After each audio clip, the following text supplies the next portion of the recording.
अल्लाह इज़्ज़त और सरबुलंदी मुसलमानों को देंगे। ला तहज़नू व अंतुमुल आलौना इन कुंतुम मुमिनीन, तुम मोमिन होगे तो अल्लाह तुम्हें सरबुलंदी देंगे, इज़्ज़त देंगे।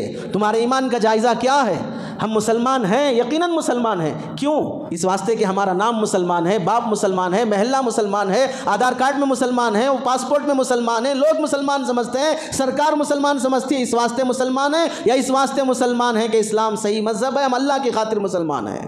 अगर हम अल्लाह की खातिर मुसलमान हैं तो फिर अल्लाह ने तुम्हें कौन सा इस्लाम दिया है? ये इस्लाम जो बाज़ार में मार्केट में जाते ही झूठ बोलने पे आमदा कर दे, वही इस्लाम जो तुम्हारे बेटों और बेटियों को, औलाद को पढ़ाने की खातिर, चाहे उन बेटों और बेटियों का ईमान बर्बाद होता हो, इज्जत के सौदे होते हों, डिग्रियों की खातिर वो अपना जिस्म भी बेचने पे मजबूर हो जाती हो, वो ईमान, वो इस्लाम अल्लाह ने तुम्हें दिया है। तुम्हारे तराजू में इस इंसाफ का पल्ला ना हो, तुम्हारे मुआशरत में शादी ब्याह में कोई इस्लामी समाज ना दिखता हो, अल्लाह के नबी की सुन्नत के मुताबिक तुम्हारी शादियाँ ना होती हो, ये इस्लाम अल्लाह ने तुम्हें और हमें दिया है।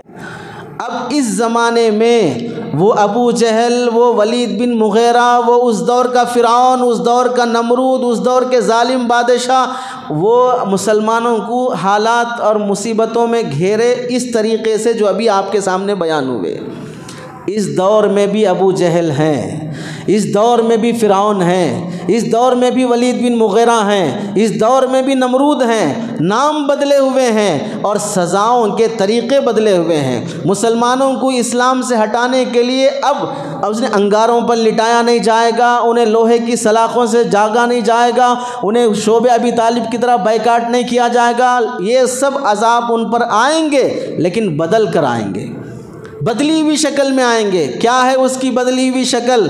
क्या मुसलमान आज मौजूदा हालात में नहीं देखता है कि पूरी दुनिया में, अमेरिका, यूरोप, बर्मा, चाइना, जहाँ जहाँ पर भी जालिम हुक्मराने मौजूद हैं, वो अपने मुल्क से लेकर दुनिया में कोई भी मुल्क हो, मुसलमानों को जकड़ने, तंग करने, उन्हें तकलीफ़ देने की शक्लें अपनाई नहीं जा रही हैं। मुसलमानों को बदनाम करने के लिए मीडिया, हुकूमतें, टीवी और न्यूज़ चैनलें, अखबारात, ये सब के सब, कभी दाढ़ी को निशाना बनाकर बदनाम किया जाता है, कभी उन्हीं बूढ़े मियाँ की दाढ़ी पकड़कर उन्हें खींची जाती है, उन्हें उनकी दाढ़ी साफ़ करने पे मजबूर किया जाता है। इस शबीह को, कुर्ता पैजामे को दहशतगर्द का नाम दिया जाता है ताकि इससे नफ़रत करके लोग इस्लाम में आने से रुके रहें। क्या नहीं देखा कि CAA NRC के नाम से मुसलमानों की ज़मीन तंग करने की कोशिश की गई? मुसलमानों को तालीम के बहाने से उन्हें तालीम गाहों में बेहया बनने पर, अपनी लड़कियां इज्जत बेचने पर, खुद टीचर और उनके क्लास फेलू जो भी लोग हैं साथ रहकर गेट पर निगहबानी करते हुए कोई आ न जाए, अंदर क्लास में उसके साथ इज्जत लूटी जाती है, उसका वीडियो बनाया जाता है, ब्लैकमेल किया जाता है, मजबूर किया जाता है। उसे इस्लाम से हट जाने पर, ईमान लाने के बाद, मुसलमान का नाम मालूम होने के बाद, उसके बाप की नौकरी से उसे महरूम किया जाता है, उन्हें ओहदों से महरूम किया जाता है। आज ये सब मुसलमानों का जहन बना है कि कितना भी पढ़ लो, सरकारी नौकरी तो मिलने वाली नहीं है। ये सोशल बाइकाट उस ज़माने की बदली हुई शक्ल है। लड़कियों को बेहया बनाना, लड़कियों को इज्जत बेचने पे मजबूर कर देना उस ज़माने की बदली हुई शक्ल है। नौजवानों को मॉब लिंचिंग के बहाने, गौ माता के बहाने, भारत माता के बहाने से मार दिया जाना, फ़िरऔन के उस ज़माने के बच्चों को ज़बह करने की बदली हुई शक्ल है। मुसलमान लड़कियों को मोहब्बत के बहाने, जादू के ज़रिए से, जो तुम्हारी बेटियाँ, तुम्हारी बहनें कॉलेजों में जा रही हैं, उन पर जादू के ज़रिए से, मोहब्बत के जाल में फंसाकर उनकी इज्जतें लूट ली जाना और उन्हें बेघर कर दिया जाना, अबॉर्शन पे मजबूर कर देना, रखेल बनने पे मजबूर कर देना, दोस्त का साथ नहीं देने पर अपनी महबूबा का गला घोट देना कि मैं तेरे साथ रेप किया, मेरे दोस्त को भी मौका दिया जाए, उसके साथ नहीं सोने पर उसकी जान ले लेना। हर आए दिन ये अखबारात के पन्नों में तुम पढ़ते हो। लेकिन जागते नहीं हो, सो के पढ़ते हो, गफलत की नींद में पढ़ते हो। ये सब आ रहा है, ये सब हो रहा है कि मुसलमानों को उनके मदारिस को कैसे टारगेट किया गया, कैसे तालीम निसाब के बहाने न्यू एजुकेशन पॉलिसी को लाकर कैसे उन्हें काफिराना अकीदों पे मजबूर किया जाता है, बिजनेस में उन्हें पीछे करने के लिए कैसे कैसे प्लानिंगें की जाती हैं, यहाँ इदारों को तंग करने के लिए बाहर से आने वाली फंडिंग को कैसे रोका जाता है। मुसलमानों को कॉलेजों में लड़कियों का ये जहन बनाया जाता है कि तुम अगर मुसलमान लड़के से निकाह करोगी तो वो 4 शादियों के कायल हैं, बीवियों पर ऐसा जुल्म करते हैं, उनके हाथ में तलाक का पावर है, जब चाहे वो छोड़ देते हैं। इस तरह की बातें करके मुसलमान लड़कियों को मुसलमान लड़कों से शादी करने से नफरत दिलाई जाती है, गैरों से शादी करने के पैगामात, उन्हें बागीचे और फूल के कलियरियाँ दिखाई जाती हैं। ये सब चीज़ें उन्हीं अज़ाबात की बदली हुई शक्लें हैं। अब ज़रूरी नहीं कोई अबू जहल तुम्हें गले में रस्सी डालकर खींचे, अब ज़रूरी नहीं कोई शद्दाद, कोई हामान, कोई कारून तुम्हारे साथ वो मंजर करे जो उस ज़माने में हुआ था। अज़ाब अज़ाब है, चाहे शक्ल बदल कर हो। ये इस ज़माने के हालात हैं। अब ऐसे हालात में मुसलमान को कैसे दीन व ईमान पे जमे रहना चाहिए, जैसे उस ज़माने में सहाबा दीन व ईमान पे जमे रहे। वो सारी दुनिया और सारी दौलत अपने सामने बच्चों का कटता मरता हुआ देखकर भी ईमान का सौदा नहीं किए हैं। आज भी मुसलमानों को वैसे ईमान पर साबित कदम रहने का वक्त है। और याद रखो, आज मुसलमान के नज़दीक इस्लाम इतना मामूली मज़हब बन चुका है। चंद सिक्कों की खातिर, चंद पैसों की खातिर मुसलमान लड़की है, घर में माँ की इलाज के लिए पैसे नहीं है, उसके क्लास में पढ़ने वाला गैर मुस्लिम इलाज के लिए पैसे दे देता है, तो उस इलाज के पैसों के बदले अपनी इज्जत का सौदा करने तैयार।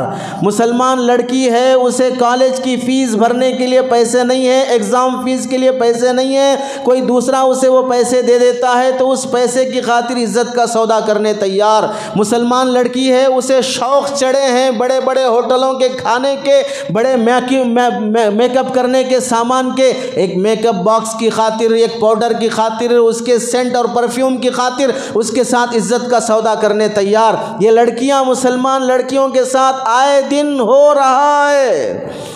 ये सब तुम देख रहे हो, सुन रहे हो। ये सब जब ईमान इतनी अहम चीज़ है, ईमान में हया इतनी अहम चीज़ है, क्या मजाल वो दौर।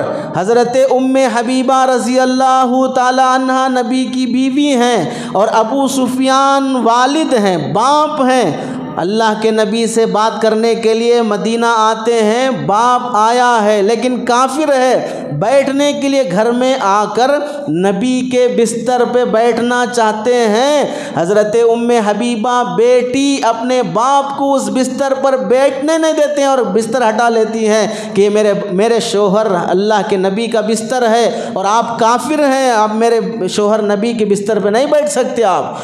कहाँ वो गीरत कि एक औरत अपने बाप को ही उसके कुफ्र की वजह से बिस्तर पे बिठाने तैयार नहीं थी। आज मुसलमान लड़कियां गैरों के बिस्तर पे सोने में भी फ़ख्र महसूस कर रही हैं, हराम नस्ल जन्म देने में फ़ख्र महसूस कर रही हैं।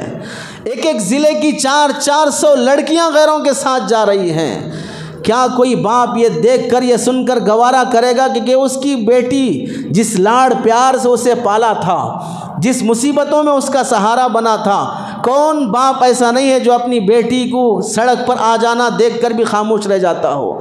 बेटियों की हया, बेटियों की इज्जत, बेटियों की ज़िंदगियां माँ बाप को कैसे तड़पा देती हैं। एक रिश्ते के लिए कैसे कैसे वो तड़प तड़प कर रिश्ता ढूंढते हैं कि मेरा आने वाला दामाद हमारे साथ अच्छा रहे ना रहे, बेटी बच्चों को अच्छा देख ले, हमारी बेटी अच्छी रहे, उसके बच्चे अच्छे रहें। ये सोचकर बाप किसी होटल में, सड़क पर, किसी दुकान पर गालियां सुनकर, माँ बहन की बातें सुनकर, धूप में, गर्मी में, मुसीबत में हालात बर्दाश्त करके मुल्क छोड़कर दूसरे मुल्क जाकर वहाँ नौकर गुलाम बनकर वहाँ के वाशरूम साफ करके उनकी लात खाकर भी पैसे जमा कर कर के बेटियों की डोली उठाना चाहता है, उनका सुहाग बनाना चाहता है। आज वही बेटियां गैरों के पास जा रही हों, वो बाप के ख़िलाफ़, माँ के ख़िलाफ़ FIR दर्ज करा रही हों और वो पुलिस स्टेशन में जाकर ये अपने बाप, भाई, माँ के बारे में ये कह रही हों कि मुझे मेरे बाप से डर लगता है, मुझे मेरी माँ से डर लगता है। जो माँ बेटी के रोने पर तड़प जाती थी, जो बाप बेटी को बुखार की हालत में देखकर तकलीफ़ जिस्मानी उसे हो रही है, लेकिन उसके बुखार को देखकर बाप का दिल मचल जाता है, आज उस बाप के ख़िलाफ़ बेटी कहती है कि मुझे इससे डर लगता है। ये दिन मुसलमान नहीं देख रहा है। क्यों ये हालात पैदा हो रहे हैं? ईमान से बढ़कर क्या दौलत हो सकती है? सुन लो, मुसलमानों पर हालात आने की वजह से मुसलमानों की पसपाई से इस्लाम पसपा नहीं होगा, मुसलमानों की मगलूबियत से इस्लाम मगलूब नहीं होगा। इस्लाम आया ही है सर बुलंद होने के लिए, टोपी बनती ही है सर का ताज बनने के लिए। चाहे वो कितनी भी घटिया टोपी हो, कोई उसे पैर में नहीं पहनता है, उसे सर का ताज ही मकाम हासिल होता है। इस्लाम का मकाम इज़्ज़त और सरबुलंदी है। हमारे गलीज़ इंसान बन जाने से इस्लाम में गिलाज़त नहीं आएगी। इन हालात में अब हमें गौर करो, जायज़ा लो, जागो, उठो कि हम कहाँ जी रहे हैं, हमारे आसपास में क्या हो रहा है, हमारी नस्लों का ईमान कैसे ख़तरे में पड़ा हुआ है। ये मुल्क, ये सल्तनत, अरे उससे बड़ा इबरत की बात क्या हो सकती है कि हज़रत मूसा अलैहिस्सलाम से जादूगर जादू के ज़रिए से फ़िरौन के पास क़ुर्बत ओहदा पाने की गर्ज से आए थे कि अगर हम मूसा से जीत जाते हैं तो आप हमें अपना वज़ीर बना लोगे। इस मुआहदे पर आने वाले जादूगर जब हज़रत मूसा की हक़ानियत देखकर इस्लाम कबूल कर लेते हैं, फ़िरौन उनके मुसलमान होने को देखकर डर कर खुलेआम ये कहता है कि लउसल्लिबन्नकुम अजमाइन, मैं तुम सबको सूली और फांसी दे दूँगा, तुम्हारा एक पैर और एक साइड का हाथ काट दूँगा। और काट दिया जाता है, फांसी दे दी जाती है। 1 घंटा पहले जादूगर बनकर मूसा अलैहिस्सलाम को हराने वाले, उस नीयत से आने वाले, 1 घंटे के बाद ईमान ऐसा बना कि वो ये कहते हैं कि जो अजाब देना है अजाब दे ले। अल्लाह से कहते हैं रब्बना अफ़रिग़ अलैना सब्रन व तवफ़्फ़ना मुस्लिमीन, अल्लाह हमें सब्र दे, दीन पर इस्तिक़ामत दे, इस्लाम पर, और हमें इस्लाम की हालत में व तवफ़्फ़ना मुस्लिमीन, कलीमे की मौत अता फरमा। जब जादूगरों में ऐसी इस्तिक़ामत है, सहाबा में वैसी इस्तिक़ामत है, आज मुसलमान क्यों इतना बेहैसियत बन चुका है, ईमान इतना क्यों हल्का बन चुका है? हम क्यों मुसलमान अपनी रियल लाइफ में मुसलमान बन के जीना नहीं चाहते हैं? कहीं जाओ, किसी फंक्शन में टोपी लगाकर जाते हुए शर्म आती है, कुर्ता पैजामा पहन के जाते हुए शर्म आती है, चेहरे पे नबी की सुन्नत सजा कर जाते हुए शर्म आती है। तुम्हारा दीन तुम्हारे नज़दीक इतना हकीर बन चुका है। अल्लाह इज़्ज़त और सरबुलंदी मुसलमानों को देंगे। ला तहज़नू वअंतुमुल आलौना इन कुंतुम मुमिनीन, तुम मोमिन होगे तो अल्लाह तुम्हें सरबुलंदी देंगे, इज़्ज़त देंगे। तुम्हारे ईमान का जायज़ा क्या है? हम मुसलमान हैं, यकीनन मुसलमान हैं। क्यों? इस वास्ते कि हमारा नाम मुसलमान है, बाप मुसलमान है, महल्ला मुसलमान है, आधार कार्ड में मुसलमान है, वो पासपोर्ट में मुसलमान है, लोग मुसलमान समझते हैं, सरकार मुसलमान समझती है। इस वास्ते मुसलमान है या इस वास्ते मुसलमान है कि इस्लाम सही मज़हब है, हम अल्लाह की खातिर मुसलमान हैं। अगर हम अल्लाह की खातिर मुसलमान हैं तो फिर अल्लाह ने तुम्हें कौन सा इस्लाम दिया है? ये इस्लाम जो बाज़ार में, मार्केट में जाते ही झूठ बोलने पे आमादा कर दे, वो इस्लाम जो तुम्हारे बेटों और बेटियों को, औलाद को पढ़ाने की खातिर, चाहे उन बेटों और बेटियों का ईमान बर्बाद होता हो, इज़्ज़त के सौदे होते हों, डिग्रियों की खातिर वो अपना जिस्म भी बेचने पे मजबूर हो जाती हो, वो ईमान, वो इस्लाम अल्लाह ने तुम्हें दिया है। तुम्हारे तराजू में इस इंसाफ का पल्ला ना हो, तुम्हारे मुआशरत में, शादी ब्याह में कोई इस्लामी समाज ना दिखता हो, अल्लाह के नबी की सुन्नत के मुताबिक तुम्हारी शादियाँ ना होती हो, ये इस्लाम अल्लाह ने तुम्हें और हमें दिया है। ऐसे इस्लाम के साथ जीकर मुसलमान यह चाहता है कि अल्लाह की तरफ से मदद आए। अला इन्ना नस्रल्लाहि करीब, अल्लाह फरमाते हैं मेरी मदद बहुत करीब है, अभी अल्लाह की मदद आने वाली है। लेकिन अल्लाह की मदद आएगी कैसे? तुम अपने होटलों में शराब को आम करो, कॉलेजों में बेहयाई को आम करो, शादियों में बैंड बाजे को आम करो, लेन देन में रिश्वत और सूद को आम करो, इसके बाद भी अल्लाह की मदद आ जाएगी। अल्लाह वही है जो हज़रत मूसा को बचाया, फ़िरौन को डुबाया, हज़रत इब्राहीम को बचाया, नमरूद को गर्क किया। अल्लाह वही है जो हज़रत ईसा अलैहिस्सलाम को आसमानों पर उठाया और पूरे यहूदियों को हलाक व बर्बाद किया।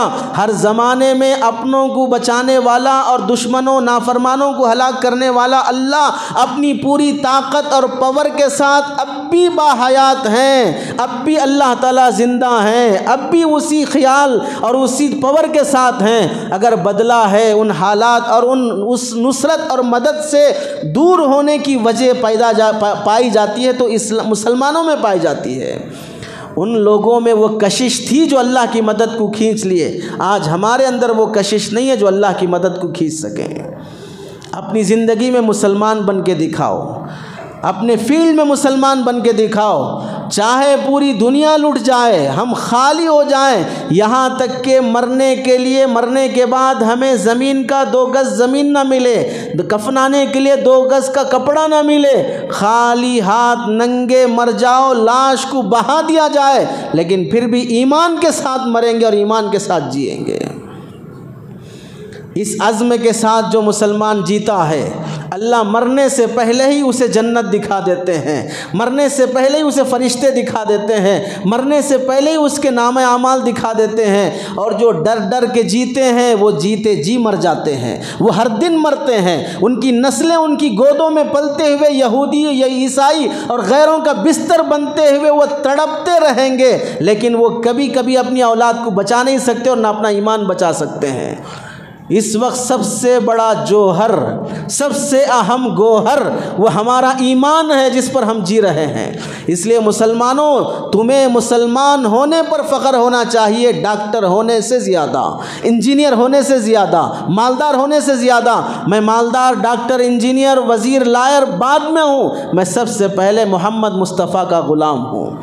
उस ग़ुलामी पर सारी बादशाहतें कुर्बान, उस ग़ुलामी पर सारी दौलतें कुर्बान, जिस ग़ुलामी से अल्लाह राज़ी और जन्नत जैसी नेमत मिलती हो।